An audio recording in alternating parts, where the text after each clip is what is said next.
Yillar davomida Rossiya va Qozog'iston yaqin siyosiy iqtisodiy hamkorlar sifatida harakat qilib keldi. Ammo Ukrainadagi urush cho'zilgani sari bu munosabatlardagi kuchlar muvozanati ham asta-sekin o'zgarmoqda. Qozog'iston prezidenti To'qayevning Rossiya rahbari Vladimir Putin bilan uchrashuvdan aytgan so'zlari bu o'zgarishni yana bir bor namoyon qildi. 25-iyul kuni Putin Irkutskdagi tashrifidan so'ng Omskka kelib, To'qayev bilan uchrashdi. Kreml uchun bu uchrashuv ikki davlat o'rtasidagi iqtisodiy hamkorlik va yangi kelishuvlarni namoyish qilish imkoniyati bo'lishi kerak edi. Ammo To'qayev suhbatni Ukraina mavzusiga burdi. Telekameralar qarshisida Qozog'iston prezidenti Yevropa va AQShdan Rossiya Ukraina mojarosining hozirgi holati bo'yicha ko'plab signallar olayotganini va bu haqda Putinga avval telefon orqali ham ma'lum qilganini aytdi. Erkaklar, sog'lig'ingizni kechiktirmang. Tez-tez hojatga chiqasizmi? Bel yoki pastki qorin og'riydimi? Bu prostata muammosining belgisi bo'lishi mumkin. Prostamix 18 xil tabiiy giyohli Turkiya texnologiyasi asosida ishlab chiqarilgan mahsulot. Prostata faoliyatini qo'llab-quvvatlaydi, erkaklar quvvatini mustahkamlashga ko'maklashadi. Ma'lumot uchun 55 kodi bilan 503 22 00. To'qayev shunday dedi: Ukraina va Rossiya o'rtasidagi mojaroning hozirgi holati bo'yicha Yevropa va Amerika Qo'shma Shtatlaridan ko'plab signallar olayotganimni yashirmayman. Bu haqda sizga telefon orqali ham ma'lum qilganman. Shundan keyin u mojaroning mohiyati to'liq tushunarli emasligini ta'kidladi. Eng muhim bayonot esa keyin yangradi. Bularning barchasini to'xtatish kerak. To'qayev urushni muzlatish zarurligini bildirdi. Shu bilan birga Qozog'iston Rossiya va Ukraina o'rtasidagi Moskvaga yaqin vositachi rolini bajarishga tayyor emasligini ochiq ko'rsatdi. To'qayev Qozog'iston bunday vositachilikni qat'iyan rad etishini bildirdi. Uning so'zlariga ko'ra, Rossiya buyuk davlat, u o'z masalalarini o'zi hal qila oladi. Putin esa uchrashuvning ochiq qismi yakunlanganidan keyin To'qayevga vaziyat bo'yicha batafsil ma'lumot berishini aytdi. Ammo Omskdagi bu muloqot Rossiya va Qozog'iston munosabatlaridagi yangi siyosiy raylikni ko'rsatdi. Ostona Moskva bilan iqtisodiy hamkorlikni saqlab qolmoqda, biroq Ukraina masalasida Kreml pozitsiyasini qabul qilmayapti.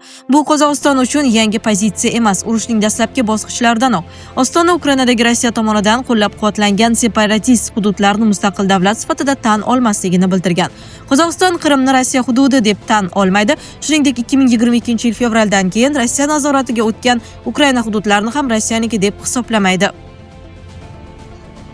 Ostonaning rasmiy pozitsiyasiga ko'ra bu hududlar Ukraina tarkibida qolishi kerak. Biroq Moskva uchun Qozog'istonning ahamiyati harbiy sohadan ko'ra iqtisodiy va savdo munosabatlarida ancha katta. Uzoq vaqt davomida Qozog'iston Rossiya, G'arb va boshqa yirik kuchlar o'rtasida ehtiyotkor diplomatik muvozanat saqlashga harakat qildi. Ammo Ukrainaga bostirib kirish Rossiya va Qozog'iston munosabatlarida muayyan yoriq paydo qildi.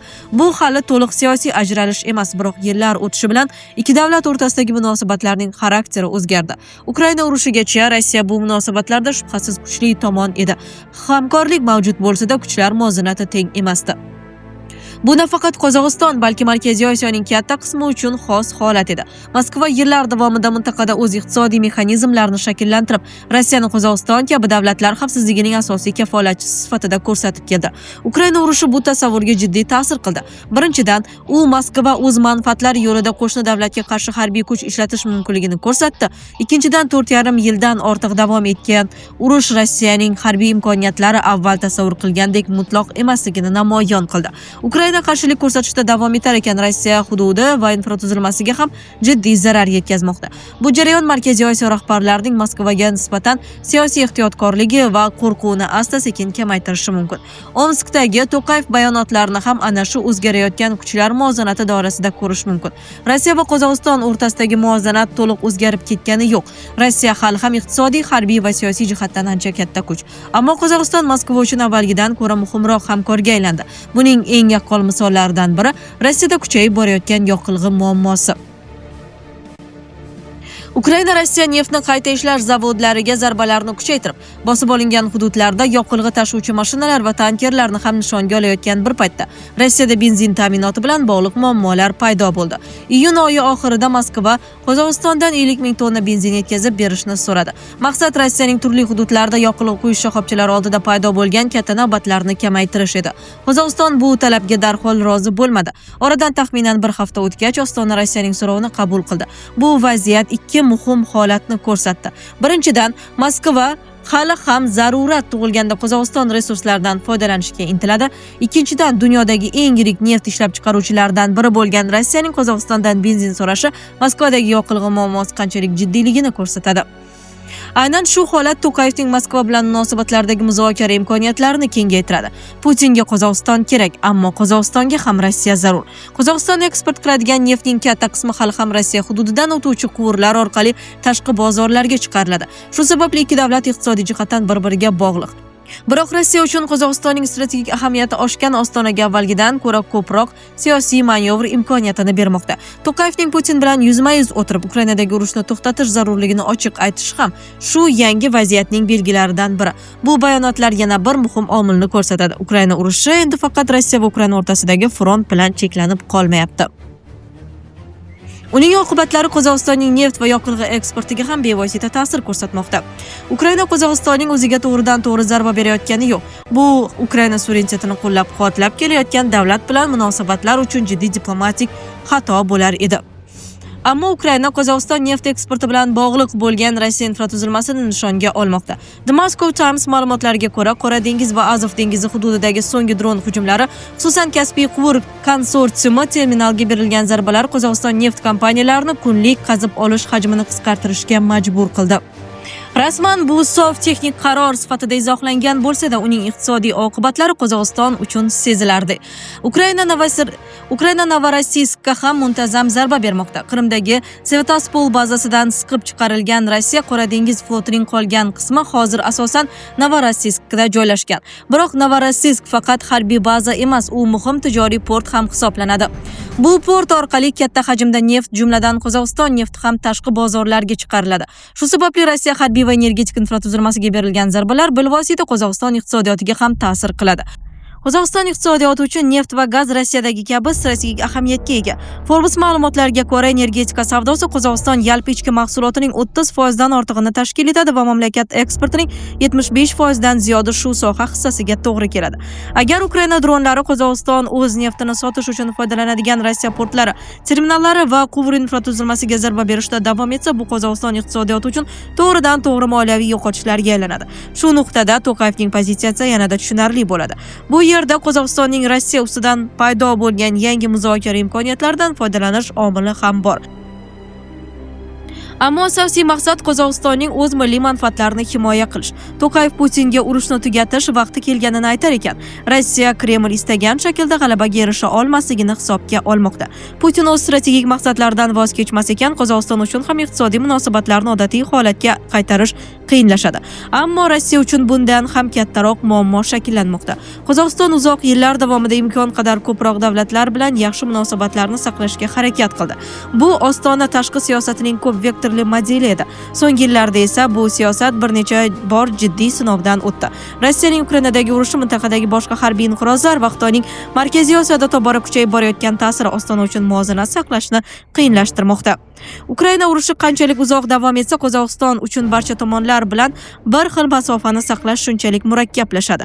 25-yildagi uchrashuv Moskva uchun muhim signal bo'ldi. Ostona Rossiya bilan hamkorlikni saqlayotgan bo'lsa-da, Kremlning Ukraina bo'yicha pozitsiyasiga to'liq qo'shilmayapti. To'qayev nutqidagi yana bir muhim nuqta, u Yevropa va AQShdan Ukrainadagi urushning hozirgi holati bo'yicha ko'plab signallar olayotganini aytgani. Bu signallarning aniq mazmuni ochiqlanmadi.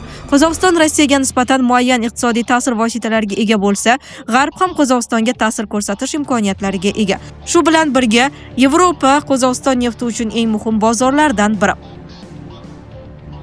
Qozog'iston hozir Yevropa ittifoqining 3-yirik neft yetkazib beruvchisi hisoblanadi. Shu sababli To'qayev tilga olgan signallar G'arbning Ostonadan Moskvaga nisbatan siyosiy bosimni kuchaytirishni so'rayotganini anglatishi mumkin.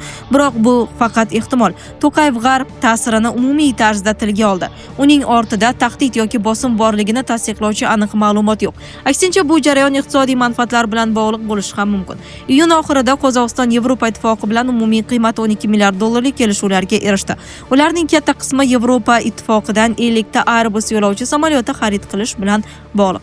Demak, Yevropa To'qayevga bosim o'tkazayotgan bo'lishi shart emas. Qozog'iston G'arb bilan hamkorlik orqali sanksiyalar va uzoq davom etayotgan urush ta'siridagi Rossiya taklif qila olmaydigan texnologiya, investitsiya va iqtisodiy imkoniyatlarni qo'lga kiritayotgan bo'lishi mumkin. Har ikki holatda ham Moskva uchun umumiy tendensiya bir xil. Rossiyaning Qozog'istondagi an'anaviy ta'siri asta-sekin qisqarmoqda. Ostona faqat G'arb bilan emas, Xitoy bilan energetik hamkorlikni ham kengaytirishga harakat qilmoqda. Qozog'iston neftini Rossiya hududidan o'tkazmasdan tashqi bozorga chiqarish imkonini beruvchi atigi ikkita asosiy yo'nalishga ega. Ulardan biri Qozog'istonning Ataso hududini Xitoyning Shinzhou mintaqasi bilan bog'laydigan neft quvuridir. Bu hajm Rossiya yo'nalishini to'liq almashtirish uchun yetarli emas. Buning uchun yangi infratuzilma va katta sarmoya talab etiladi. Ammo bu yo'nalish Qozog'istonning Rossiya tranzitiga qaramligini bosqichma-bosqich kamaytirish imkoniyati mavjudligini ko'rsatadi. Xitoy uchun ham bu manfaatli. Pekin Qozog'iston neftini ko'proq sotib olish uchun zarur infratuzilmani kengaytirishdan iqtisodiy va geosiyosiy manfaat ko'radi.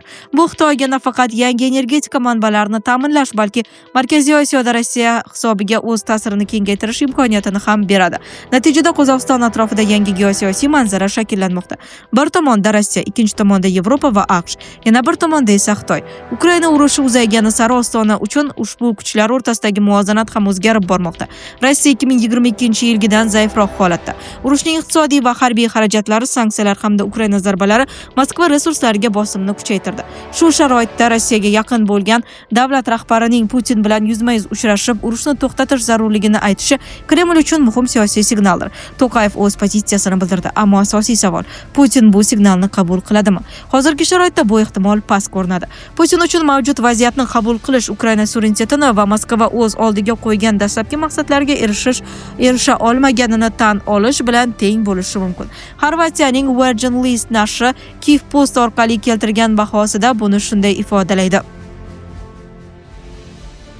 Hozirgi vaziyatni qabul qilish Ukraina suverenitetini tan olishni anglatadi. Bu esa Rossiya emas, Ukraina g'alabasi sifatida qabul qilinishi mumkin. Putin uchun bu qabul qilib bo'lmaydigan holat. U majbur bo'lmaguncha to'xtamaydi. So'nggi voqealar ham Kreml hozircha keng qamrovli o't ochishni to'xtatish variantiga tayyor emasligini ko'rsatmoqda. Ukraina va AQSh yangi tinchlik taklifini ishlab chiqqan bo'lishi mumkinligi haqida xabarlar tarqalmoqda. Biroq Kreml hozircha qo'liga aniq hujjat kelmagunicha bu taklifga munosabat bildirmasligini aytmoqda. Agar kelish Ukrainadan hududiy yon berishni talab qilmasa, Moskva uni qabul qilmasligi ehtimoli yuqori. U Putinni murakkab siyosiy vaziyatga soladi. U va'da qilingan natijalarsiz urushni to'xtatsa, ichki siyosiy pozitsiyaga jiddiy zarar yetkazishi mumkin. Ammo urushni davom ettirsa, Rossiyaning Markaziy Osiyodagi an'anaviy ta'siri yanada zaiflashishi mumkin. Qozog'istondan tashqari boshqa Markaziy Osiyo davlatlari ham iqtisodiy va xavfsizlik munosabatlarini diversifikatsiya qilishga, G'arb va Xitoy bilan hamkorlikni kengaytirishga harakat qilishi mumkin. Shunda Kreml oldida og'ir tanlov paydo bo'ladi. Urushni davom ettirish Putinning shaxsiy siyosiy pozitsiyasini saqlab qolish mumkin, ammo Rossiyaning uzoq muddatli mintaqaviy manfaatlariga zarar yetkazadi. Urushni Kreml rejalashtirgan natijalarsiz tugatish esa Putinning ichki siyosiy nufuziga zarba bo'lishi mumkin. To'qayevning OMSKdagi bayonotining eng muhim ogohlantirishi ham shunda. Qozog'istonda kuzatilayotgan o'zgarishlar alohida emas. Ular Rossiyaning Ukrainadagi uzoq davom etayotgan urushi tufayli Yevrosiyoda shakllanayotgan yangi kuchlar muvozanatining bir qismi. Moskva o'zining tarixiy ta'sir doirasidagi davlatlarni saqlab qolishga harakat qilar ekan, G'arb va Xitoy bu mamlakatlar uchun tobora ko'proq iqtisodiy, texnologik va siyosiy muqobillikni taklif qilmoqda. Qozog'iston esa Rossiya bilan munosabatlarni uzmasdan, tashqi aloqalarni diversifikatsiya qilish uchun paydo bo'lgan imkoniyatlardan foydalanmoqda. Shu ma'noda To'qayevning Putinga urushni to'xtatish haqidagi murojaati faqat Ukraina haqida emas. Bu Rossiyaning Markaziy Osiyodagi ta'siri va butun mintaqada o'zgarib borayotgan geosiyosiy muvozanat haqidagi jiddiy signal hamdir. Sizlarga yetkazmoqchi bo'lganlarimiz shulardan iborat edi. Dunyo yangiliklaridan uzoqlashmang.